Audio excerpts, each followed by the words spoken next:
Hello ladies and gentlemen, this is my double hit of CZW reviews, doing best of the best, and a little bit later I'll be posting Tournament of Death 7, and to avoid any spoilers, I'll just give general comments on best of the best.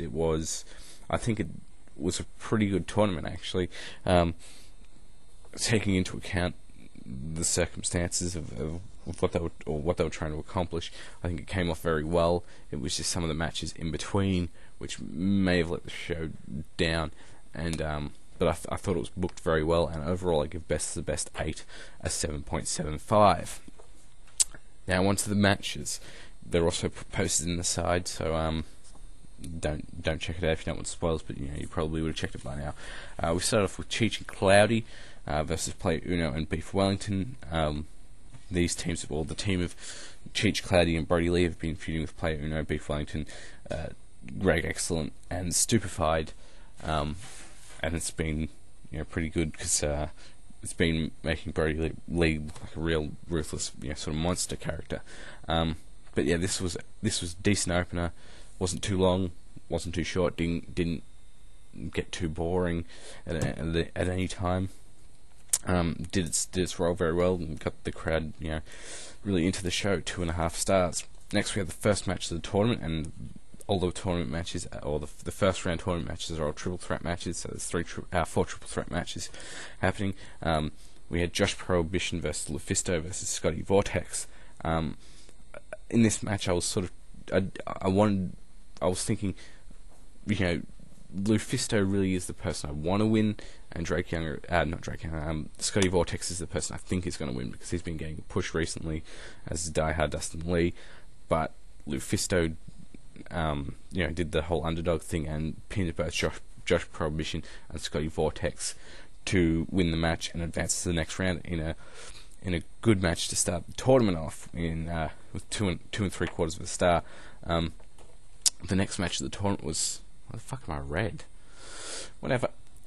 Next match of the tournament was Spyral BKNY versus Pinkie Sanchez versus Gulak.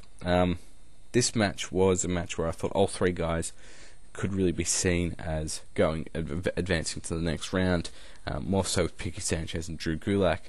But I thought this was another good junior match. All 3 guys did very well. The match wasn't too long, but it kept my attention pretty well, and I enjoyed it a lot. 3 stars, and there were some interesting spots going on in it. The next match was the best round, which is a tag team from Canada that wears pink, hence the name of the best round, versus Sabian versus Drake Young. And it was only supposed to be one of them, but they had complained that they did everything together because they were the best tag team, and so they were put in the match as a unit. So if one of them got pinned, both would be eliminated. Whereas Sabian and Drake Young were individual units. Now you had the 2 people Drake Young, who's obviously one of the most over guys and one of the top guys at the moment, and Sabian, who is the guy who everyone thinks is going to win the tournament, because Blackouts won it 2 years in a row, and now Sabian really is he's the junior heavyweight champion. So it was really a way to sort of get Drake Younger out of it and not have him look like he was weaker than Sabian, which was a good booking part, but it wasn't really announced to the crowd. But either way, Drake Young was eliminated first due to interference. I think it would have been fine without the interference, but it still worked pretty well because they had been interfering the past couple of months during Drake Younger's matches and stuff. Nick Gage tried to chase him away, and that built for their a match coming up at Tournament of Death. But Sabian was left with the best round as a tag team to face by himself, and he did a really good job of making a comeback and winning the match. And I was really entertained by it, and give it 3 1/4 stars. Next we had Chuck Taylor versus Ricochet versus Stupified. I'm a big fan of all 3 guys, and naturally they just went out there and had a really, really good match in a short amount of time, and made Chuck Taylor look strong going into it after Sabian was made to look a bit exhausted from his match. So 3 1/4 stars. Also, next we had an ultra-violent survivor match, which I thought was a bit stupid booking because Diehard Dustin Lee was pinned, yet he still was in the tournament because of some stupid, you want to interfere in matches, you get into the tournament. I don't think Wax was in it either. Wax wasn't initially in the tournament, so I sort of don't get why they had this match in the first place. I think they should have just said we're having an ultra-violent match. And there was a moment I didn't like where Wax used the staple gun on Mickey Knuckles downstairs. I didn't particularly enjoy that, but other than that, it was a good death match, I guess. 2 3/4 stars. Next we had Nicky Benz versus Danny Havoc. If Danny Havoc beat Nicky Benz, Danny Havoc will get Necro Butcher, who's done a heel turn at Tournament of Death. Clever booking, building the feud, because Necro Butcher does everything he can to avoid wrestling with Danny Havoc. And Nicky Benz, it was turned into a table match because Danny Havoc said he only agrees to it if it's going to be a tables match. And Nicky Benz got some offense in, ran the ropes, ran back. Danny Havoc just threw him over, went through a table. So there's no real rating because it was only a couple seconds long, but I thought it was pretty funny at that because Nicky Benz just sold it pretty well.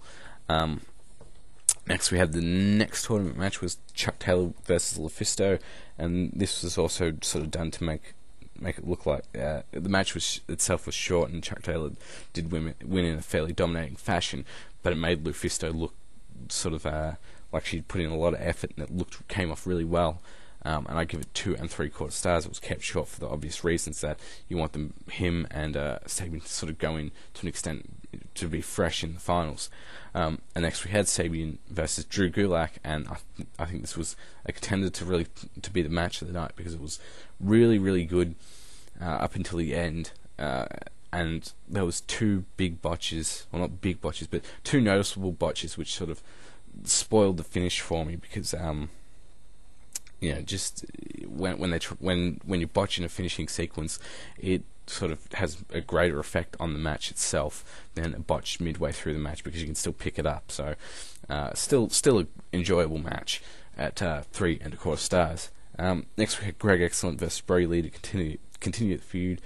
Brodie Lee kicked Greg Excellent's ass. This was a pretty good brawl, but it was kept very short.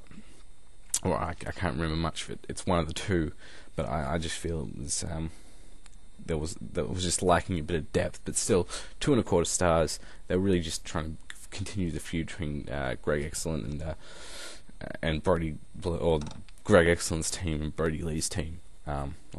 Side. Next we had a world title, the CZW world title match with open challenge with Nick Gage versus DJ Hyde. DJ Hyde came out and said he should be world champion because he's been so dominant over the past 2 years.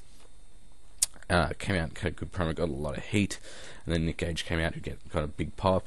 They had a really good brawl, went at it, and as I said, it was a good brawl. There wasn't a lot of psychology going on in the match.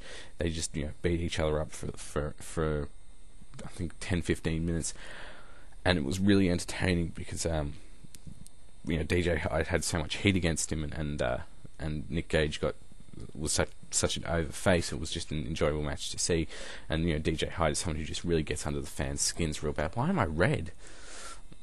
It's an orange colour in my screen. I don't know why. But yeah, it got the crowd a good crowd reaction for this match. So 3 stars. Had some entertaining moments in it as well. Next we had Chuck Taylor versus Sabian in the Best of the Best 2008 finals. This match was naturally, as you'd assume, a very good match. It still wasn't. I don't believe it was longer than 15 minutes, but in the time limit that they had, or not really time limit, they would have been tired from previous matches. They did a really good job of putting on a finals match, and it was the best match of the night.